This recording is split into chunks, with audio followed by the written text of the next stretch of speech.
Bismillahirrahmanirrahim. Assalamualaikum warahmatullahi wabarakatuh.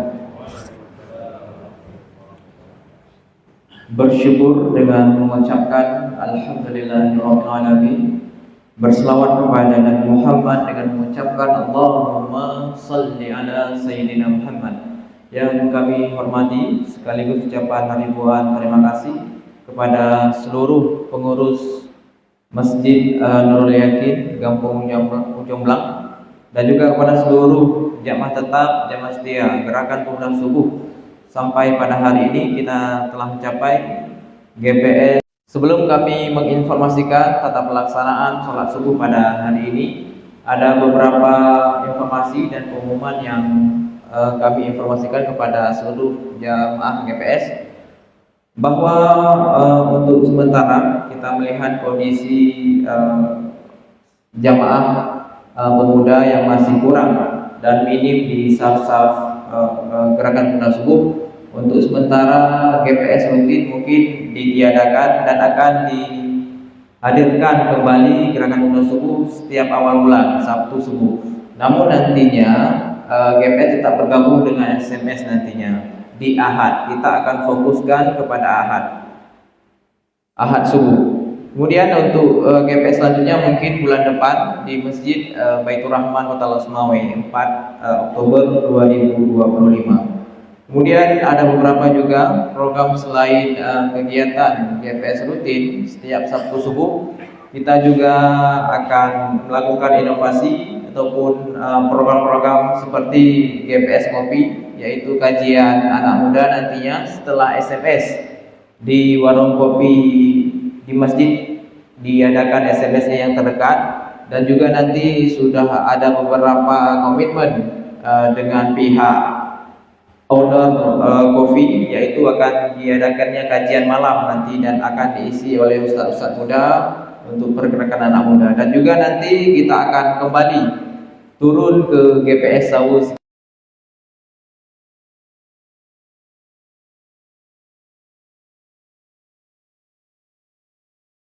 Man ya. Mungkin nanti akan kita turun ke Man terlebih dahulu, yaitu GPS Sawu Semula. Dan juga nanti kita akan garap anak-anak muda fokus pada UMKM dan kita kerjasama dengan beberapa bank nantinya. Tentunya tidak hanya Ahad subuh ataupun Sabtu subuh, kita juga nanti akan hadir di setiap momen-momen subuh seperti S2B, ya, SKS dan beberapa program subuh lainnya. Dan intinya nanti akan kita fokus kepada para muda agar kembali ke jamaahnya. Kemudian informasi yang kedua, SMS ke 560 Ahad esok 14 September 2025.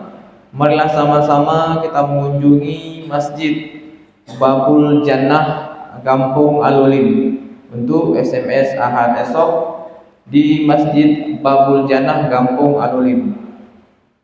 Yang menjadi imam esok subuh insyaallah Tengku Ahyar Amnar MAG, dan yang akan menjadi penceramah esok subuh yaitu Tengku Rasyidin Usman.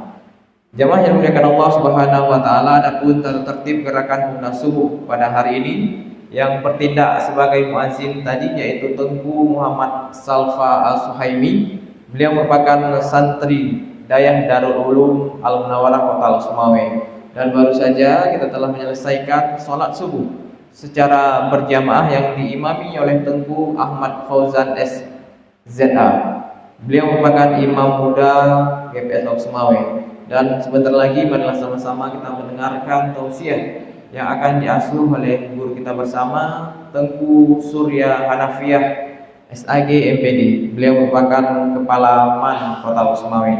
Hanya ini yang dapat kami sampaikan. Billahi taufiq wal hidayah. Assalamualaikum warahmatullahi wabarakatuh. Pada kuliah kami.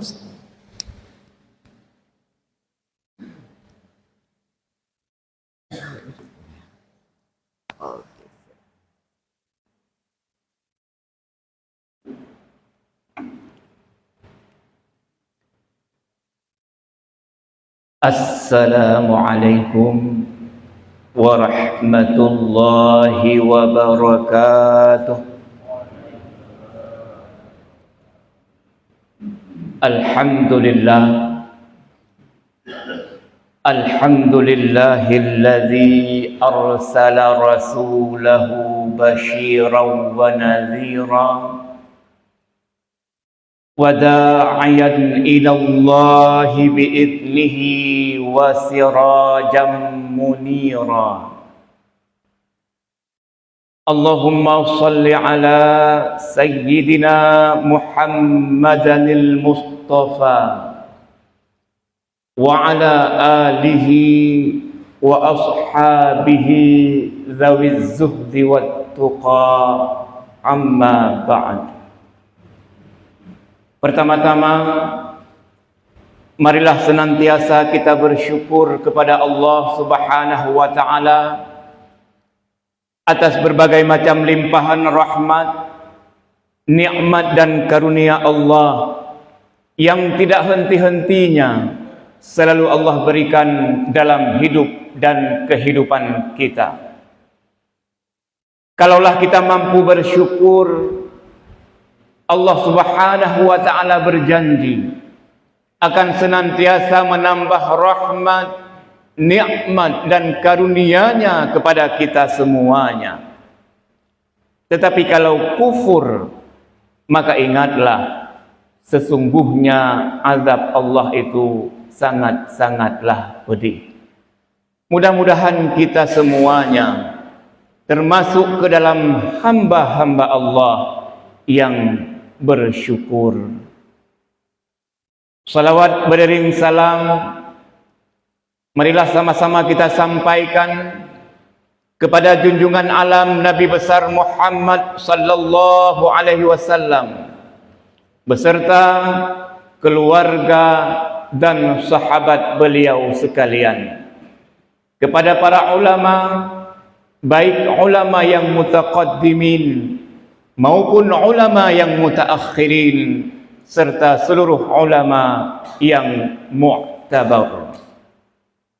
Ta'zim dan keikraman kepada seluruh pengurus atau BKM Masjid Nurul Yaqin Gampung Ujung-Blang. Menanti ta'zim dan keikraman kepada gure-gure kamu yang berhadir, urung-urung syik kamu memandung. Menanti ta'zim dan keikraman kepada pengurus atau khadim GPS yang telah menginisiasi kegiatan GPS dan mereka begitu bersemangat untuk bertransformasi. Berbagai macam program dilakukan untuk mengajak para pemuda kita, khususnya para pemuda Kota Loksmawe, untuk senantiasa berada di setiap saf-saf dalam setiap salat jamaah di masjid-masjid. Begitu juga kepada seluruh hadirin dan hadirat sidang jamaah yang dirahmati Allah Subhanahu wa ta'ala. Pada saat ini kita masih berada dalam suasana memperingati Maulid Nabi besar Muhammad sallallahu alaihi wasallam. Tidak henti-hentinya kita bersyukur kepada Allah Subhanahu wa ta'ala dengan kelahiran Rasulullah sallallahu alaihi wasallam, dengan diutus Rasulullah sallallahu alaihi wasallam. Dunia yang sebelumnya gelap gulita menjadi terang benderang dengan cahaya Islam. Kemusyrikan, kekafiran berganti menjadi ketauhidan. Tatanan kehidupan masyarakat yang penuh dengan kejahiliahan berubah, berganti menjadi tatanan masyarakat yang penuh dengan ridha Allah dalam syariat Islam. Permusuhan, perpecahan perselisihan berganti menjadi ukhuwah Islamiyah dalam persaudaraan. Kenistaan, keputusasaan berubah, berganti menjadi suatu harapan dan kebahagiaan sebagaimana yang selalu getanyo idam-idamkan. Sesungguhnya Rasulullah sallallahu alaihi wasallam manusia yang seperti apakah sehingga beliau mampu membawa perubahan besar dan menjadi rahmat bagi seluruh sekalian alam. Sesungguhnya baginda Rasulullah ibarat sebuah lubuk atau telaga yang sangat dalam, yang penuh dengan keagungan dan kemuliaan. Lalu tangan keramat yang seperti apakah yang selalu beliau tadahkan ke langit, sehingga setiap doa-doa yang beliau panjatkan terbuka pintu langit, terbuka pintu rahmah, terbuka pintu berkah, terbuka pintu hidayah dengan selebar-lebarnya. Lalu apa yang menjadi rahasia sehingga penduduk awam di kota Mekah semakin hari semakin berbondong-bondong, semakin hari semakin banyak menerima dakwahnya, berani memegang panji-panjinya, padahal di depan mata sudah menunggu berbagai macam peperangan, perang Badar, perang Uhud, perang Khandaq, perang Khaybar, tetapi mereka setia berada di garis terdepan, berjuang bersama-sama dengan Rasulullah sallallahu alaihi wasallam walaupun harus mengorbankan tenaga, harta, bahkan nyawanya sekalipun. Apa yang menjadi rahasia sehingga para tokoh di Madinah sengaja berjumpa menghadap Rasulullah sallallahu alaihi wasallam? Tidak lain dan tidak bukan hanyalah ingin mengucapkan janji setia bersama-sama dengan Rasulullah dalam mendaki gunung-gunung yang tinggi, bahkan turun ke lembah-lembah yang sangat dalam dan terjal. Tidak lain dan tidak bukan keberhasilan, kesuksesan dakwah Rasulullah sallallahu alaihi wasallam karena kemuliaan akhlak dan budi pekerti beliau. Karena beliau menjadi suri tauladan yang baik. Beliau mampu memberikan contoh. Karena kebanyakan kita kadang-kadang banyak orang-orang yang bisa yang disampaikan penutuh-penutuh berbagai macam pembelajaran arahan, tetapi tidak bisa memberikan contoh yang baik. Takalan jinong kadang-kadang seorang pemimpin hanya bisa memberikan arahan, hanya bisa memberikan perintah, tetapi tidak bisa memberikan contoh tauladan yang baik. Begitu juga urang Tuhan tidak mampu memberikan contoh yang baik kepada anaknya. Dia hanya mampu menyuruh anaknya untuk melaksanakan salat, tetapi kadang-kadang malah orang tuanya yang tidak melaksanakan salat. Orang tua menyuruh anak-anaknya untuk menutup aurat, tetapi terkadang malah orang tua yang tidak melakukannya. Sehingga apa yang disampaikan, apa yang dihimbau oleh para pemimpin, oleh para orang tua, tidak akan dituruti oleh bawahannya, tidak akan dituruti oleh anak keturunannya, karena mereka tidak mampu memberikan contoh yang baik. Karena saat ini kita krisis keteladanan. Kadang-kadang kita tidak tahu lagi siapa yang bisa kita jadikan sebagai contoh suri tauladan dalam hidup dan kehidupan kita. Karena di saat orang-orang yang kita harap, yang kita inginkan untuk memberikan contoh, malah memberikan suatu hal yang tidak baik. Hadirin kaum muslimin sidang jamaah yang dirahmati Allah Subhanahu wa taala. Rasulullah sallallahu alaihi wasallam senantiasa menghormati, senantiasa menyayangi, senantiasa memberikan akhlak yang luar biasa kepada siapapun dimanapun beliau berada. Sehingga Rasulullah sallallahu alaihi wasallam menganjurkan kepada kita untuk senantiasa menyayangi orang-orang yang lebih muda dan menghormati orang-orang yang lebih tua. Sehingga Rasulullah sallallahu alaihi wasallam bersabda, "Laisa minna man lam yarham saghirana wa la yuwaqqir kabirana." Bukanlah dari golonganku, kan dari golongan kamu, dipegah Rasulullah, apabila seseorang tidak mampu menyayangi orang yang lebih muda dan tidak menghormati orang yang lebih tua.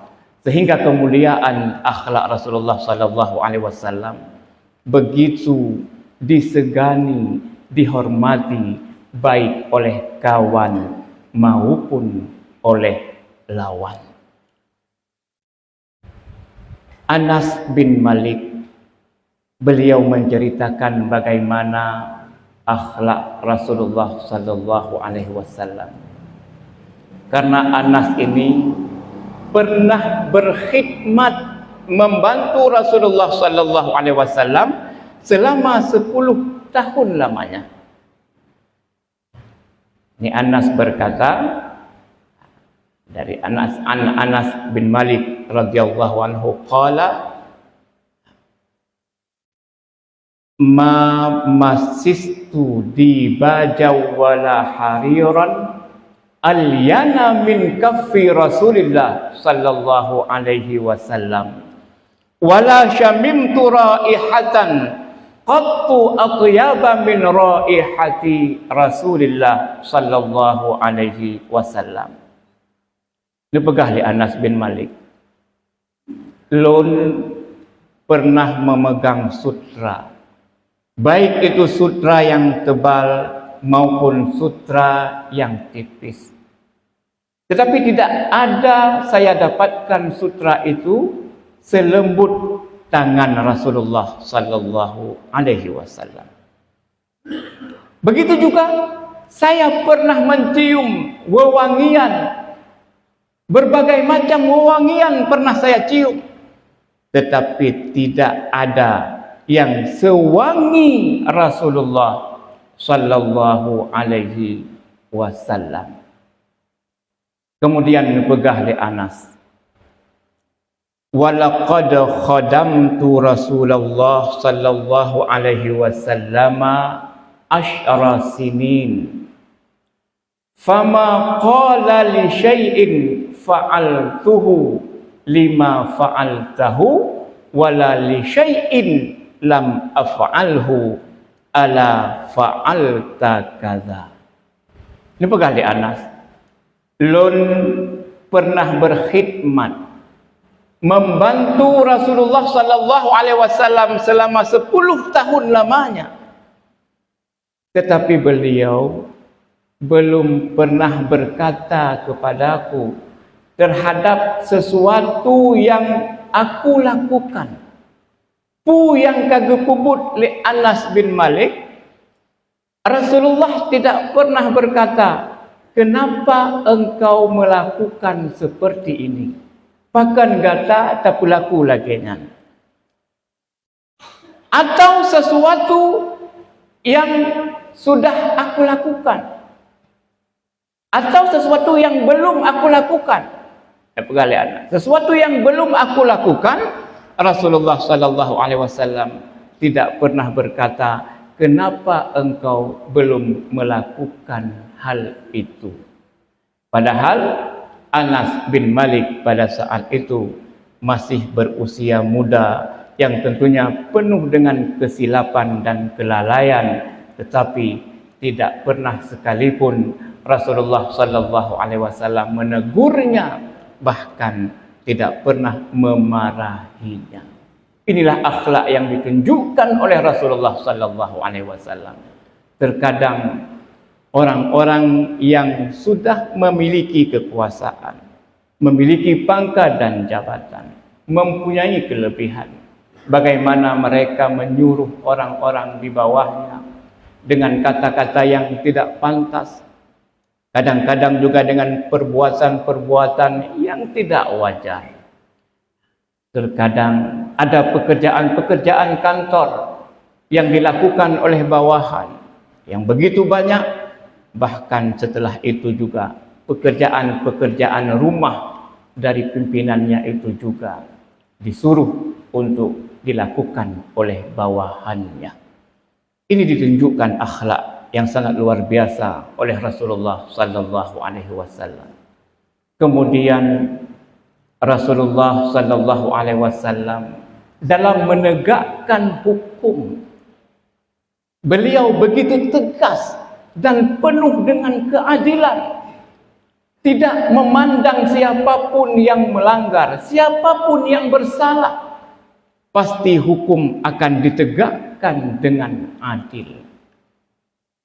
Suatu ketika pernah terjadi pencurian yang dilakukan oleh seorang wanita bangsawan, orang Quraisy dari golongan Makhzumiyah. Ini juga sering kita dengarkan.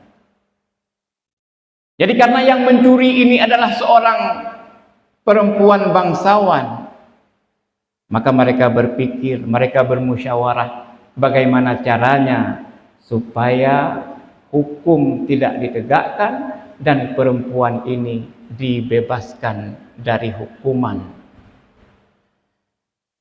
Maka pada saat itu mereka bermusyawarah mengutus Usamah bin Zaid, seorang yang sangat dekat dengan Rasulullah sallallahu alaihi wasallam. Mereka berkata, tidak ada cara lain selain kita utus Usamah bin Zaid, seorang yang sangat dicintai oleh Rasulullah sallallahu alaihi wasallam, untuk memohon diringankan hukuman. Fakallamahu Usamah, kemudian Usamah menyampaikan hal tersebut kepada Rasulullah sallallahu alaihi wasallam, meminta keringanan hukuman terhadap seorang wanita bangsawan yang kedapatan mencuri. Kemudian Rasulullah sallallahu alaihi wasallam berkata, atashfa'u fi haddin min hududillah. Wahai Usamah, apakah engkau akan meminta keringanan hukum terhadap ketentuan yang telah ditentukan oleh Allah Subhanahu wa ta'ala? Kemudian Rasulullah berdiri dari duduknya dan berkata, innama ahlakal ladzina min qablikum annahum kanu idza saraqa fihimus syarif taraku wa idza saraqa fihimud dha'if aqamu alaihil haddu wa aymullah law anna Fatimah binta Muhammadin saraqat laqata'tu yadaha. Maka Rasulullah kemudian berdiri dan berkata kepada Usamah, sesungguhnya yang membuat kehancuran umat-umat sebelummu adalah di mana ketika yang mencuri orang-orang yang tergolong punya jabatan, orang-orang yang mempunyai kedudukan, orang-orang yang engkau anggap mulia, engkau anggap terpandang,